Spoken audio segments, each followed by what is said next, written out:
All right, ladies and gentlemen, boys and girls, welcome back to the Boca Podcast. I'm your host, Nathan Holritz. It's good to have you here today. Happy Monday to you. It happens to be Monday when we're doing the show.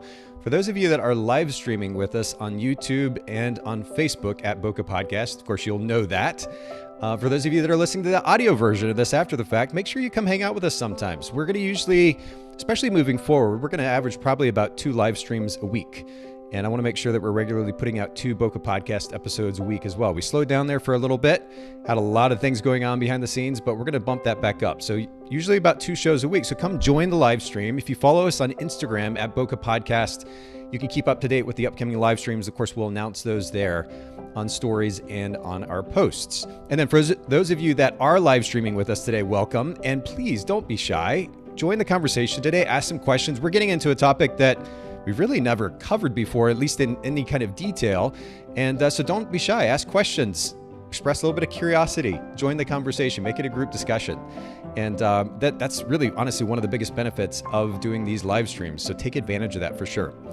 And then, you know what? Last but not least, I'm realizing here as I'm about to announce this that this is where I normally share the screenshot of my donation to Charity Water. And I totally forgot to do the screenshot today. Actually, you know what? I did the screenshot. I didn't prepare it in advance. So I swear I made the donation to Charity Water. And of course, I just share this to encourage you to look for opportunities to give back. This is something that I do before every show, every episode of the Boca Podcast. It's amazing how a little bit of money can go a long way. Charity Water in particular, I'm giving $40 each time.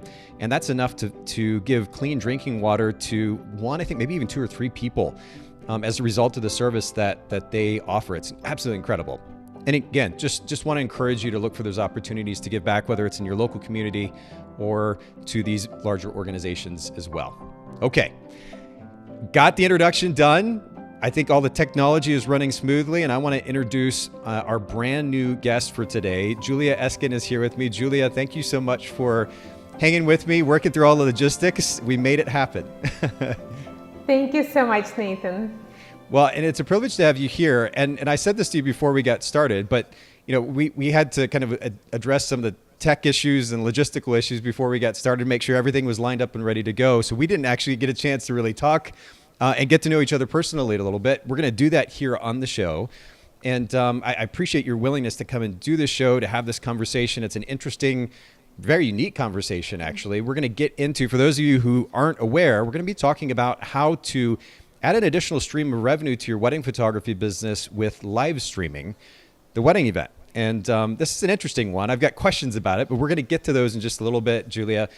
First, tell us what marketplace that you're based in. Where are you photographing normally? We're actually based in Punta Cana in Dominican Republic. Oh, wow. And we've been shooting destination weddings here for just over 10 years. Oh, okay. I'm already jealous. I think I photographed one wedding in Punta Cana a number of years ago. It's probably been 10, 12 years ago, maybe more than that, actually. Yeah. But yeah, what a beautiful locale to be in. And you said you've been photographing for about 10 years. Is that right? Well, probably over 12 in total, and okay. Over 10 years in Punta Cana. Beautiful, beautiful. Okay, well, while we're talking about your photography business, I want to go ahead and bring up your website here. And for anybody listening in, or for those of you who are live streaming or not live streaming, either way, love.juliaeskin, JuliaEskin.com. And I actually am really curious, Julia. I noticed that you've got a very simple website. We're going to talk about your brand position here in just a second, which is very prominent there on the top of your homepage. But I know that you've got a super simple website. I'm used to going to a website and there being quite a bit of navigation, various menu options, et cetera. Yours is very simple in that you just simply scroll down. You've got a few clear calls to action. And I'd love for you to just lend a little perspective to this design. I'm a bit of a simplicity freak myself. I'm very curious about this. What was the thought process behind it? So at some point, we started mostly getting clients through referrals. And we find that website worked, just the landing page worked really well. Like just the call to action, they already know most of the clients were referred from someone. Partly because we have another business too, so we're limiting the amount of clients that we take each year now. Yes. So just the landing page, and worked really well for us. Like it just shows exactly what we're about, shows what we offer, and the clients just have to click one button and reach out to us. That's kind of brilliant. Okay, so first of all, for anybody who didn't, I don't think I scrolled all the way down, so I'm going to come back to your website here and share this. I know we're kind of going on a tangent here, but I think this is an important tangent for a couple of different reasons. First of all, when we talk about simplicity of user experience, we've delved into this a little bit on the show before, but you're able to do this, first of all, because you have intention. You're aware of how your clients or potential clients behave. You know that most of them are coming as a result of a referral to you. So you don't need to walk them through this whole detailed, busy process. It can be very, very simple.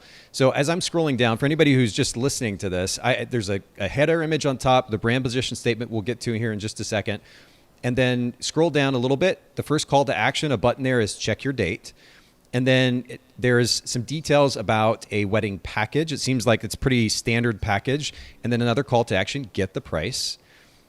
Just a little blurb about the photographic style, and then another call to action, check out our latest weddings on the blog, and then another section that says the team. And of course, this is you and your husband, correct, Mark? That's correct. Yeah. So, and it just says meet us, and another call to action, contact us, and then at the very bottom of the page, request packages. But it's a very simple scrolling page. And again, you're able to do this because you're aware of the way that your potential clients behave, how your market behaves, why they're coming to you, how they're coming to you. And you've designed your website intentionally, accordingly. And I think that's a brilliant example for all of us. Thank you so much. Thanks. Yeah, we had a pretty extensive website with a lot more information in it, but just because we have another business, we figured this is perfect for what it is now, and it makes it so easy for the clients to reach out to us. Yep. Well, and again, just a sense of awareness, number one. I think this is important. We talk a lot a good bit on the podcast about being aware of the way that our clients think, how they behave, what it is that we need to do to serve them best. And you're aware of that, and you've acted accordingly. And of course, we're going to talk about your other business here in just a second as well. But yeah. I love this. It's something different. It caught my attention. So I was like, I have to ask her about this. I appreciate you sharing. We usually talk about brand position on our podcast as kind of the first point of conversation. Mm-hmm. And I am going to jump back to your website here, your photography website, and would love for you to share this brand position statement here and kind of the thought process, the intention behind it, if you will. So photos you love is our brand position, is our motto. And I think when the clients come to us, this is so important to me that looking back years later, these are the photos they will love. Like this is, to me, that's what we do. This is why we're there, capturing those moments, those emotions that they can look back at years later and feel like they were actually they're actually there even years later. That makes sense. So I have a question for you on this, because sometimes it's amazing how a simple statement that in some ways states the obvious, or what we would hope would be the obvious, right? Photos that they'll love. Hopefully you are capturing beautiful images that help them remember this event in their life. But sometimes it's interesting how a simple, obvious statement can actually be so powerful. Why did you choose this statement versus anything else? I guess it's focusing on the customer, focusing on the couple. To me, this is really important that we're doing it in a way for them. It's not, it's their wedding day. It's their very special event in their lifetime. So photos they will love, like actually addressing it to them. It's about them. It's about them. Which that's something that we keep coming back to on the podcast. I think it's really important. Again, it seems obvious, but photographers kind of get caught up in themselves a lot of times, intentionally or unintentionally, right? But there is a lot of importance placed in the photography and the photographic process and the workflow, and the clients should provide us dinner and all this other stuff. It becomes about the photographer when really at the end of the day, it's about the client. And you're highlighting that. And again, I don't say obvious. I'm not saying this in a critical way. I think it's very interesting that you're making an obvious statement, but it's actually really powerful.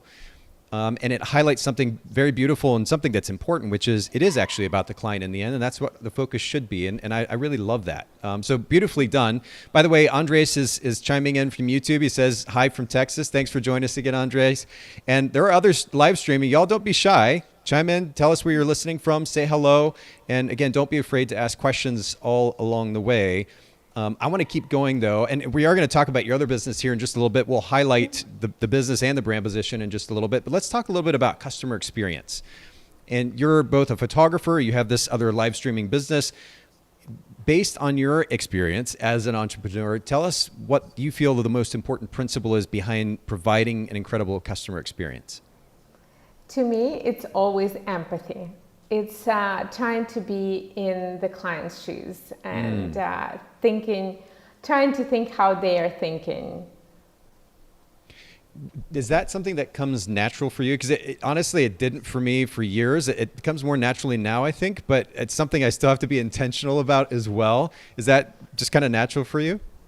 I think it's a little bit more natural for me than my husband, for example, even though that he shoots with me for I won't so tell him many you years. said that. Oh, he knows. Okay. But it's over the years just noticing that everyone is so different and my perspective might not be the bride's or the groom's or I don't know, mother of the bride's perspective that going into the wedding, I have to try and look at it, at everything happening from their perspective, how they see the day, their relationships, and just trying to feel, try to feel what they're feeling in that moment. Yeah. This is another tangent that I could easily follow for a little while. This is something that Jill, who is kind of head of our digital marketing at Photographers Edit and the Boca Podcast, we've talked extensively about this. The significance of empathy. And, we come from different backgrounds. Jill and I come from relatively similar backgrounds. We have others in our team who come from different backgrounds. And at the end of the day, there are certain, I guess, tendencies that we develop, behavioral traits that we develop because of where we come from, the experiences that we have. And they're not necessarily wrong or right. They just kind of are, right? And then we start to engage with others, whether in our personal life or our business life. And there is I think in some cases, again, whether it's conscious or subconscious, maybe this tendency to kind of like, whoa, I don't like this, or I'm not a huge fan of this, or that makes me uncomfortable, or I don't agree with that thing. And the reality is it's a different person with different experiences and different behavioral traits as a result.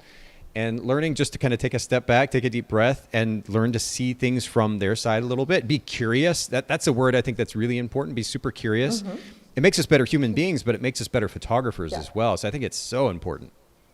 Oh, definitely. Especially here in Punta Cana and shooting destination weddings, we get people from all over the world. So this is really important to understand different cultures and at least try, at least, as you said, just to be a little curious. Yeah, that's the word. That's the word. I have it. In fact, one of my values as an individual is driven by this idea of growth. And ultimately, I think some of that growth comes from curiosity. If I behave with curiosity in my personal life and in my business, I'll naturally want to learn, whether it's about a person or a thing or a process. Mm-hmm. And I'm able to gain perspective as a result. I can learn something that can better my life. But I think maintaining that level of curiosity, kind of setting ego aside, is really, really important. Again, for human beings in general, but certainly as business owners and photographers, I think it's extremely important as well. So you're highlighting very important principles, and I love this. I want to keep going, though. Talk to me a little bit about time management, because you've got a couple of businesses, you've got family. How are you intentionally managing your time? Is there an idea or principle that's helping you do that more effectively day to day? Yes. So we do have a couple of businesses and we have 2 kids. So for me, what works best is there's that book, Eat That Frog. And basically it's like doing the important things first. And I'm a morning person. So to me, it's doing everything that I can and the most important things in the morning. Well, it can be different timing for everyone, but for me, it's knowing what are the most impactful and important things that I have to do today. And this is how my day runs. Yeah. And calendars, of course. Yes. Well, yeah, and you speak to something interesting, which is, yes, there are different people have different tendencies as far as whether or not they function best in the morning or the evenings. But I think one thing kind of remains the same, at least for people that have families and have a lot of different responsibilities, which is that if you don't get the important stuff done first thing in the day, there's a good chance that later in the day, that thing may not get done, right? Because something else happens and then we're distracted. We have to do that. And then we have another responsibility we got to go to. I think it is important to maintain some sense of priority in the day and get those important things done first. And you mentioned that book, Eat That Frog. I'm going to bring this up on screen. Is that by Brian Tracy? Is that the one? Yes. I love that book. It's awesome. Okay, so we're going to make sure to link to this. Eat That Frog, 21 Great Ways to Stop Procrastinating and Get More Done in Less Time. This has me curious. I've never read this book before, and I'm a little obsessed with time management, so this is kind of interesting. Okay, well, we'll make sure to link to that in the show notes at bokehpodcast.com. And I should ask you, Julie, while we're on this topic, I normally ask about a favorite book, business book or self-help book. Is this the one, or do you have another one you want to recommend as well? No, the one I can really recommend is The Dip by Seth Godin. Yes. And it's an old book, like it came out a while ago, but to me, I think it literally changed my life. So it's a very short book, but to me, it's very important to read. Okay, so I'm curious. Give me one like big takeaway from it, because we want to tease everybody's interests here.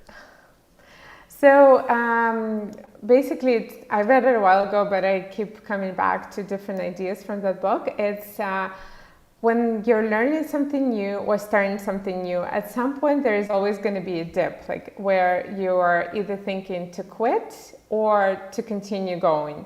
So, and this book just basically walks you through different options that you have and how to decide which is best. Interesting. Should you actually quit? Or should you keep going? That's interesting. Okay, I want to say I own this book, but I don't think I've actually read it. I'm going to pop it up on screen here for anybody who's live streaming with us. So Seth Godin, one of my favorite authors, also an incredible speaker. The book is called The Dip, a little book that teaches you when to quit and when to stick. And it's, of course, available on Amazon. We'll also link to that in the show notes at bokehpodcast.com. This has been really good. Super practical information already. Awesome. And you know what? Let's just talk about one last concept here, because again, and kind of jumping back to the time management conversation, you've got a photography business. You also have this business that we're going to talk about here in just a second, a live streaming company, and you've got family. So you've got to multitask. There's so many different responsibilities. Delegation, I think, is one of the most helpful concepts or ideas that we can apply in our business and our life that helps us manage our time a little bit more effectively as business owners, so we don't get absolutely overwhelmed in the process. If we try to do everything ourselves, under the guise of it's not going to be good enough if somebody else does it, or I'm lazy if I give it to somebody else to do it, or whatever the reasoning, we're going to get burnt out at the end of the day. And it really sucks the life out of us. So have you experimented with this idea of delegation? And if so, what does that look like for you? Oh, definitely. So to me, it's at some point I realized that I do have to outsource and delegate things that I don't like. So I know a lot of times we're like, it's not worth it, but to me, delegating things that somebody else can do and that you don't actually like doing, because you can spend your time on something you love, and you can do so much better at that than doing something you don't like and spending most of your day on it. So I did delegate editing a while ago, and so that's up your alley, right? And some of the housework too, because we have 2 kids and we have 2 businesses. So to me, we do have somebody helping out with like house cleaning. To me, that was huge. Like that's normally, you're like, well, why would I spend money on that? But to me, that just opened up the world. Like it's changed my life completely. Let me ask you, so I have a couple questions about this, follow-up questions. First of all, you talk about having kids and house cleaning. This is something that I actually did with my former partner a number of years ago. young kids, photography business, lots going on, right? And I grew up in a house where my parents were my dad in particular, very structured, and I had 3 brothers, and everybody had their chores, the things that they did, the responsibilities. And so the natural conversation, the way the conversation played out growing up for me was, you have a chore, you have a list of chores, here's your responsibilities, and so you do that thing. And so with my kids, I felt like that's a good way to go. I should teach them, discipline and character and responsibility, and they should take some ownership and learn what it means to clean up their own room, certainly, but then help clean the rest of the house that they're living in as well. But yet, despite kind of that tendency, that leaning, we did end up hiring somebody to come in to help with cleaning in certain intervals. Because my thought at that point was, yes, while it's important to teach my kids character and responsibility, I also find it more important for me to, if somebody's coming over to clean the house, I can literally go spend time with them together. Like, we can go do something together. That time together was more important than making sure that they had a list of chores. Do you have any take on that? I know this is kind of totally outside the conversation, but I'm curious. No, exactly the same thinking. Like, we are trying to teach them to they do have their chores, and they know their responsibilities, but honestly, just to keep myself sane and to spend that time with them. So we can, as you mentioned, so we can go and do something together with the kids. Yeah. That just made so much more sense. Okay. I like that. That's interesting. The other question I have for you, and there have been plenty of guests that have come on the show that have talked about outsourcing or delegating things that they don't like. And I get that. Like, if I don't prefer to manage my accounting, for example, then naturally I want to hand that over to somebody, not only that can do that for me, but that knows better than I do. But I also am wondering, because some photographers say, for example, that they like editing, so they're not going to delegate editing to somebody else, even though it's probably the most time-consuming element of running a photography business. So where is that balance? And this isn't just about editing, anything. Where's the balance between I'm delegating something because I don't like it, and I'm delegating something because I know that it's the intelligent choice for my business? I'm wondering kind of where you draw that line, how you make that decision. To me, it's just time spent in that case. Like, if I realize that I spend days on editing when, even though, for example, I don't personally like it anymore. I think at first when I started, it was fun, but over the years, it's just one more thing to do. Yeah, it's one more thing to do, and it was taking days of my life, basically. Like, not just hours, it's like days and days. And at that point, just realizing that this time can definitely be spent on something else. Yeah, that makes sense. Okay. Well, I was curious to get your take, because I think as business owners, especially if we have multiple businesses and then we're starting to grow a team of people, there are certain things that we might like to do, but doing them isn't necessarily the best time management at the end of the day. Like you said, it takes up time. I mean, I could say, hey, I like to watch Netflix, so I'm going to sit on the couch and watch Netflix all day. Just because I like to do something doesn't necessarily mean it's the best choice for the business. And I think what you highlighted there at the end is the more important idea, which is time. I have only a certain amount of time in the day, and if I try to hold on to everything, I'm not going to get it all done, number one. I'm going to get burnt out, number two. And my business will be limited in its capability to grow, number three. And then, of course, I have no time left over to spend with the important people in my life. So these are all really strong reasons to delegate something, editing, album design, accounting, administrative tasks, whatever it might be, so that I can also focus my time, first of all, on the important people in my life, certainly, but then also the things that are going to actually grow my business. And I think those two key ideas are more impactful in the long run. What are your thoughts? Oh, definitely. And as a photographer, I realized once I started outsourcing, I love shooting. That's what I actually love doing. So I realized the freedom of somebody else editing the photos. This means I can actually shoot more.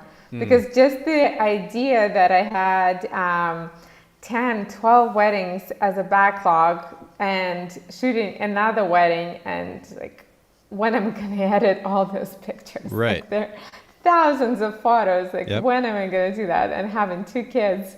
So delegating the editing really helped me to shoot more and then I can deliver the photos on time, and then I can also spend time on my other business and spend time with my kids and husband.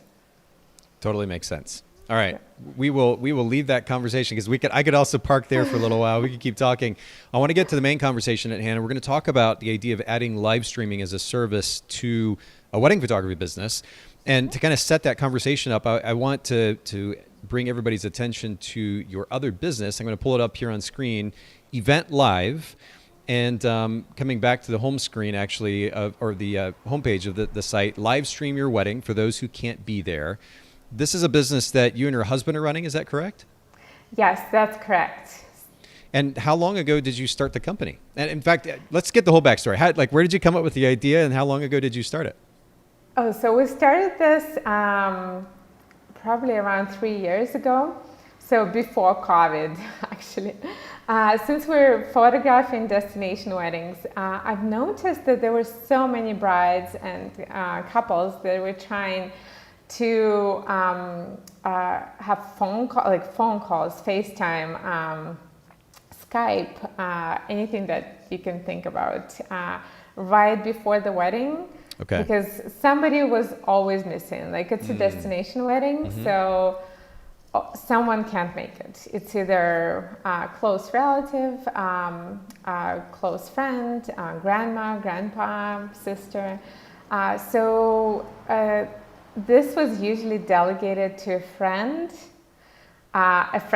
or like mother of the bride or father of the groom, and they would run up to us and like, can you help me with that? Like, can you help me with the Skype call, FaceTime? And then they had no idea, like, how do they call someone? Like, how do they go live on Instagram? Which Instagram?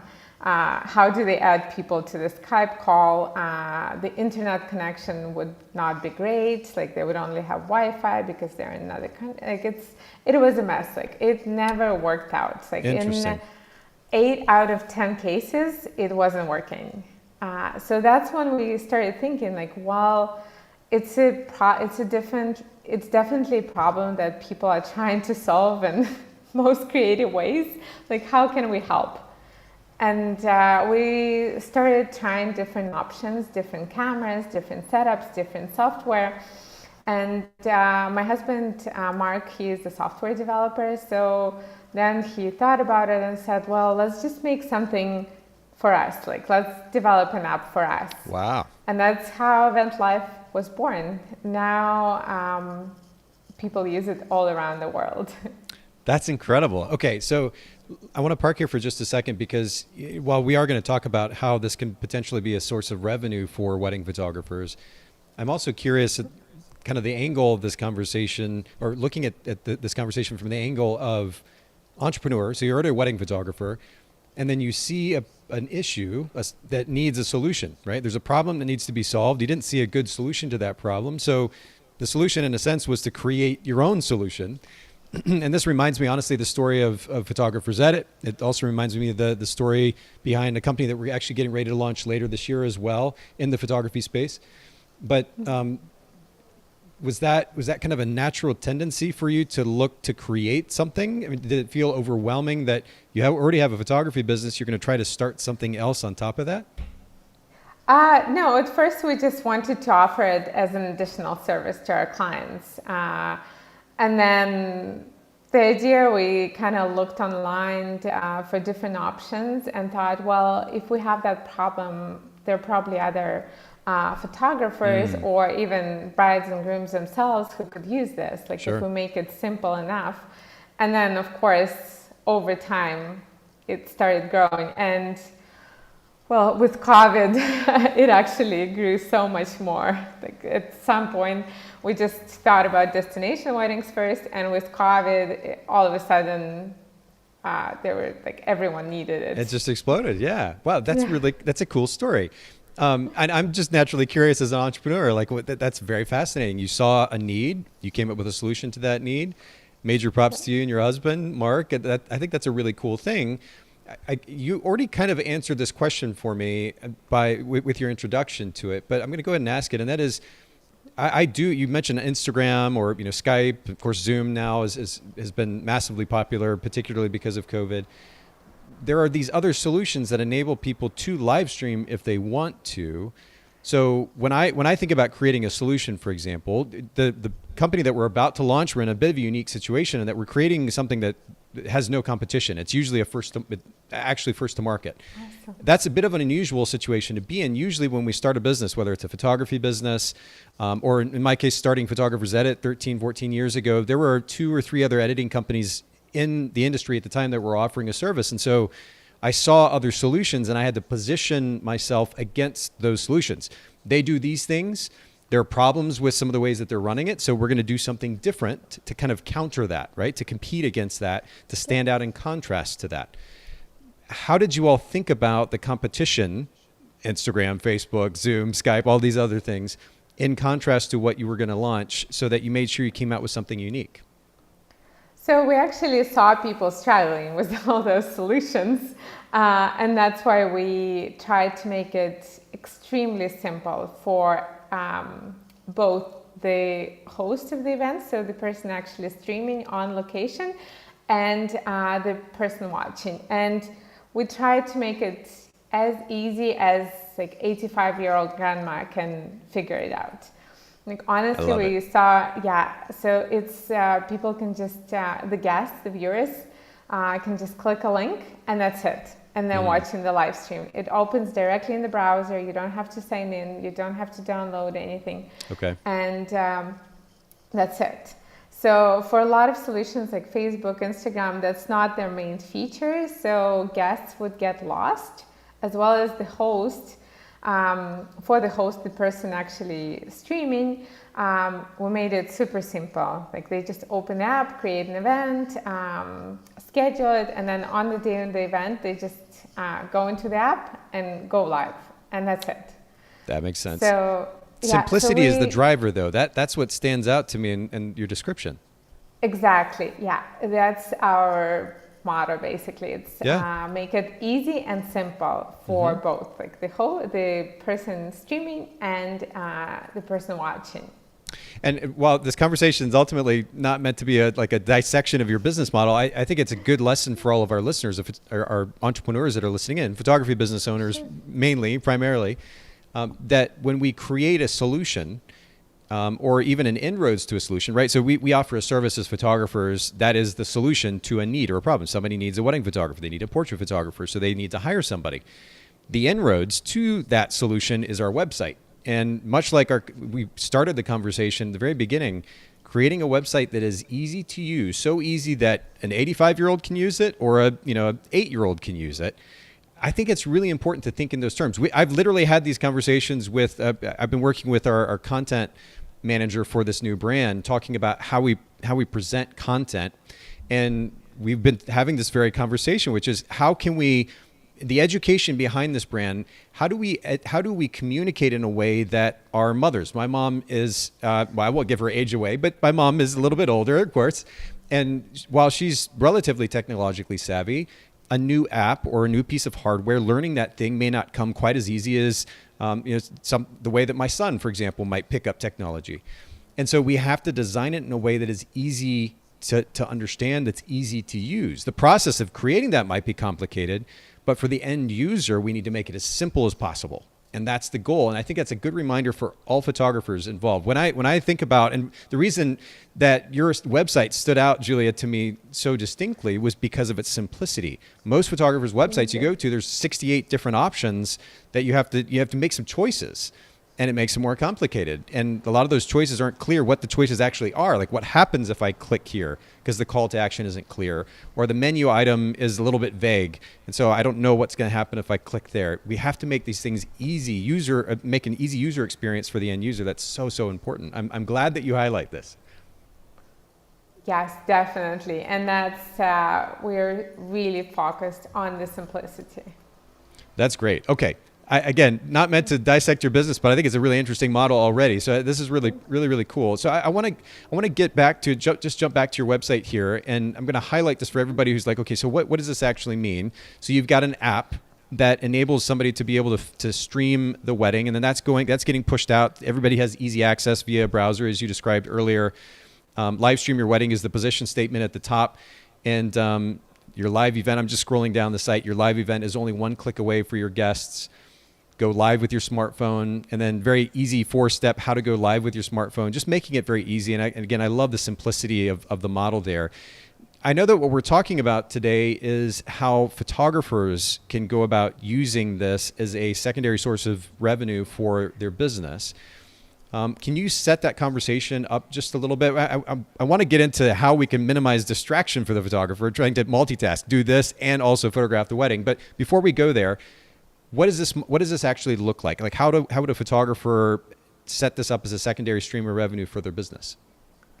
So for photographers, we find that most of them either included in their packages, in their top package as a bonus, or offer it as an additional service, and that works really well too. Interesting. Are they just most of them using their phones then to actually do the streaming? Yes. Okay. Yes, and it's been, we've actually seen photographers and videographers going from really complicated encoder setups to their phone. And most of them find that it works so well for them. Yeah. So most of the time it's simply a smartphone on a light stand or a tripod with a phone mount, and they just, I can tell you what I do, and most of our clients do. We just put it somewhere where the ceremony can be seen clearly, and that it's not in the way, in our ways, the photographers, and not in the way of the videographers. Mm-hmm. And that's basically it. So we create an event ahead of time. It's just a few clicks. Send the link for the event to the clients, and they just share that link with all their family and friends. And on the day of the event, we just hit go live in the app, and that's it. All the guests that have the link, they will see the live stream in the browser, and we also have reminder options where they will see emails. That the event has started soon, and then that it's live when it's actually live. And it's a very simple setup. Like, you basically only need a light stand or a tripod that you probably already have, a phone mount, which costs like $10-15. Yeah, super cheap. That's it, and our app. And we also recommend a microphone, but that's optional. Sure. So do you know what photographers, I know you said that they're sometimes just adding it as a bonus to the package, which I think is a great value add. And I think the actual cost per event is $50. Is that right? Yes. Yeah. So it's $50 per event, or we have packages that work out a lot cheaper, like if you buy events in bulk. Okay, got it. So then is a photographer just kind of upcharging for that service if they are charging for it? Is it just very simply doubling that, tripling it, or what are they normally charging? Do you know? Usually from what we heard, like we charge $450 extra for that. So it works out really well. That's just for streaming the ceremony. And I think that's a range that most people charge, like from $400 to $800, depending on what they're covering. Like if it's just a ceremony, it's usually around $400, $450 extra. I know some people charge about $600, but if it's a ceremony and then sometimes like first dance, speeches, then it's a little bit more than that. Sure. Okay. I just wanted to get a basic idea just for our listeners in case they were kind of curious. Okay, so what does this look like when I bring it to my business? I want to get back to that conversation though about distraction, and the reason I ask this naturally is that like if I'm as a photographer, especially if I'm just shooting on my own, I have enough to focus on with just the camera in hand, making sure I'm capturing everything. But now I also have to set up that light stand. What are the couple of ways that photographers just can minimize the potential for distraction in managing both the photography and also the live streaming? So just having everything set up ahead of time, like having the phone mount already on the tripod, and having everything like the app ready, and basically it takes 2 seconds. Like you just kind of look at the location where the best placement would be for the tripod. You just set it there, get it out, set it there, and that's basically it. You're all set to go. Okay, I guess that makes sense. Yeah, when I was thinking about it before, I don't know why I thought it would be more complicated than that, but it's just as simple as setting up on the tripod and letting it be, and of course making sure the battery is charged for that device before you get started, so it doesn't lose that during. That makes sense. Okay, so if a photographer theoretically wanted to begin to offer this through their business, whether as a bonus or as an add-on, what are some of the steps that they would need to that you would recommend in getting started, beginning to offer that?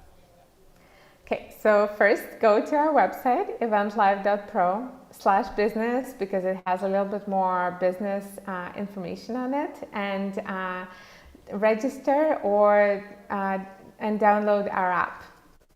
Once you register, we have free tests and you can run as many as you want just to see how it works. It's super simple. You can add your own logo and brand your events. So the pages won't have our Event Live logo. They will actually have your logo. And also the emails will come from your brand. So it's a great advertising too for your future clients. And then just run some tests. Once you're ready to go, you can reach out to us in our chat and we'll give you first event free for photographers. We offer it to someone we want people to try. And get a phone mount. That's important because I know a lot of us have tripods and light stands, but we don't have an actual phone mount. And that's about it. Like if you're not happy with the sound, we definitely recommend a simple Bluetooth microphone. They're like Rode wireless go-to, and then there are some cheaper options like Synco microphones. Okay, so with those wireless microphones, are you suggesting that they put those on the bride and the groom so that the people watching the live stream can hear, or who is that mic for? So it depends on it depends on the location and the setting of the wedding. So if there is a sound system in place, we usually recommend to put the microphone closer to the speaker because the sound is going to be coming from the speaker. If there is no sound system in place, we usually give it to the officiant or put it on the officiant. And then the bride and the groom are usually close enough to the officiant that the microphone will pick that up. Okay. Simple enough. I like simplicity. Yeah. It's really an interesting business model just in its example of simplicity. And I want to add this little caveat too. I think I've alluded to this before, Julia, when I've had other businesses on our podcast. Julia is not paying to be here to promote her service today. This is something that we agreed to have a conversation about. I think it's been cool because we've been able to highlight your business, certainly for your sake, but also for photographers and learning a potential additional stream of revenue to make a few hundred extra bucks just to offer that to their clients or even offer a bonus service. I used to offer in our wedding packages a kind of a surprise guest, a bonus gift, if you will, to my clients. And I thought it was so cool. This is something extra that they could do in that way. But I think this has also been a really interesting conversation in its exploration of the business model that you offer. And again, the highlighting of the importance of simplicity. I think we can all stand to be way more simple in the way that we present our business and the way that we offer our service. And you all have set a wonderful example in that regard. Thank you. Yes, definitely. And the feedback that we receive from clients and right at the wedding actually is unbelievable. This is, like you obviously hear thank you and, at the end of the day, the photographer for a wonderful service. And then once you deliver the photos, you hear thank you too, but this is happening at the wedding. Like we, just last week, we had the father of the bride coming up to us and he was so thankful because his mom, bride's grandma could watch the wedding and she couldn't travel, but she could watch the whole wedding. And just the feedback is amazing. Like this is completely different and so important for people who can't be there and for the couple themselves and for their family, that they know people their family and friends who are not there can be included. Yeah. Well, and even before the pandemic, of course, this is a naturally occurring daily issue where somebody can't make an event because it's a long distance away. Maybe they're dealing with health issues, whatever the reasoning. This is a really, again, a beautifully simple solution, but a nice solution for that purpose. And I appreciate you making time to come in and highlight this on the podcast today. And again, just a really great reminder too of our listeners, or for our listeners, and how they approach business. I think the business model is a great example as well. Remind our listeners one more time where they can find and follow you all online so they can learn more. So you can find us at eventlive.pro/business. Or we have some great tutorial videos on YouTube, and it's youtube.com/eventlivepro. Brilliant. Okay, we'll link to that in the show notes as well at bokehpodcast.com.